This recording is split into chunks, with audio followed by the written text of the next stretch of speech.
Halo, selamat pagi teman-teman. Sekarang kita lanjut ke materi perhitungan tarif BOP atau overhead rate.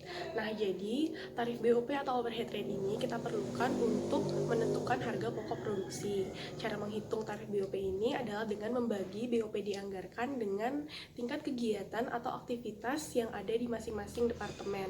Nah, dalam penentuan tarif biaya overhead pabrik ini dapat kita laksanakan melalui 3 tahap atau langkah. Yang pertama itu kita harus menyusun anggaran BOP-nya, lalu yang kedua memilih dasar pembebanan BOP ke produk, lalu yang ketiga barulah kita menghitung tarif BOP itu sendiri. Nah, akan kita bahas langkah-langkah tersebut lebih rinci. Oke, langkah pertama kita akan menyusun anggaran BOP. Dalam menyusun anggaran BOP ini, kita harus memperhatikan tingkat kegiatan atau aktivitas yang akan kita gunakan sebagai dasar penaksiran BOP. Ada 3 macam tingkat kapasitas yang dapat kita gunakan. Yang pertama ada kapasitas praktis.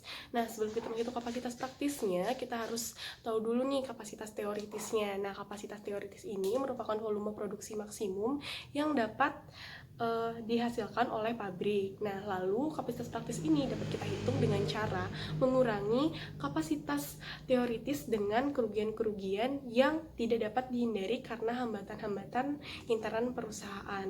Begitu. Lalu yang kedua ada kapasitas normal. Nah, kapasitas normal ini adalah kemampuan perusahaan untuk memproduksi dan menjual produknya dalam jangka panjang. Nah, kalau tadi dalam kapasitas praktis kita hanya memperhitungkan kelonggaran-kelonggaran waktu akibat hambatan intern perusahaan. Nah, di kapasitas normal atau normal capacity ini kita juga memperhitungkan kecenderungan penjualan dalam jangka panjang. Lalu yang ketiga ada kapasitas sesungguhnya yang diharapkan.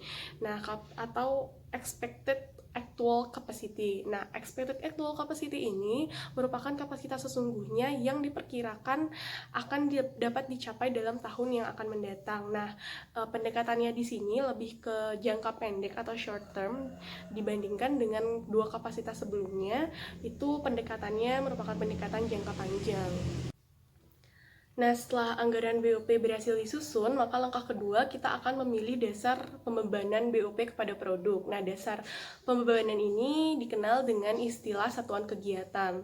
Satuan kegiatan ini sangat penting dalam penyusunan anggaran BOP, mengingat pada prinsipnya BOP sendiri merupakan perkalian antara satuan kegiatan dengan tarif BOP atau overhead rate. Nah, secara umum, satuan kegiatan yang digunakan di masing-masing bagian itu dapat kita lihat pada slide 13. Nah, di sana ada 2 departemen, yaitu ada bagian produksi dan bagian jasa dengan masing-masing satuan kegiatannya. Teman-teman bisa cermati pada slide 13. Ada beberapa dasar yang dapat dipakai sebagai satuan kegiatan untuk membebankan BOP kepada produk. Yang pertama ada satuan produk. Metode ini merupakan metode yang paling sederhana dan langsung membebankan BOP kepada produk. Dan metode ini cocok digunakan untuk perusahaan yang hanya memproduksi satu jenis produk saja. Tarif BOP persatuannya dapat kita hitung dengan cara membagi taksiran BOP dengan taksiran jumlah satuan produk. Seperti contoh yang ada pada buku, dapat diketahui bahwa BOP dianggarkan untuk proses 1 adalah sebesar 35 juta rupiah, sementara untuk proses 2 sebesar 30 juta rupiah, dan total produksi untuk proses 1 dan 2 masing-masing sebesar 50.000 unit. Sehingga tarif BOP untuk proses 1 dapat kita hitung dengan cara membagi 35 juta rupiah dengan 50.000 unit, yaitu menghasilkan tarif BOP untuk proses 1 adalah Rp700 per unit.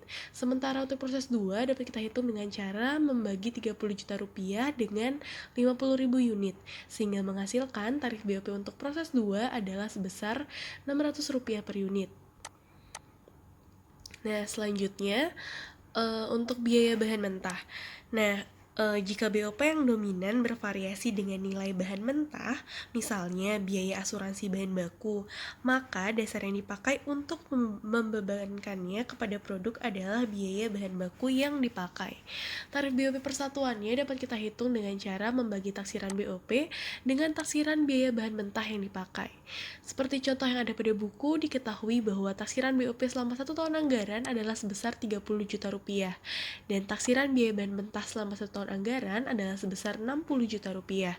Sehingga tarif BOP-nya dapat kita hitung dengan cara membagi 30 juta rupiah dengan 60 juta rupiah dikali dengan 100%, maka dihasilkan 50%, atau biaya bahan mentah adalah 50% dari biaya bahan mentah yang dipakai.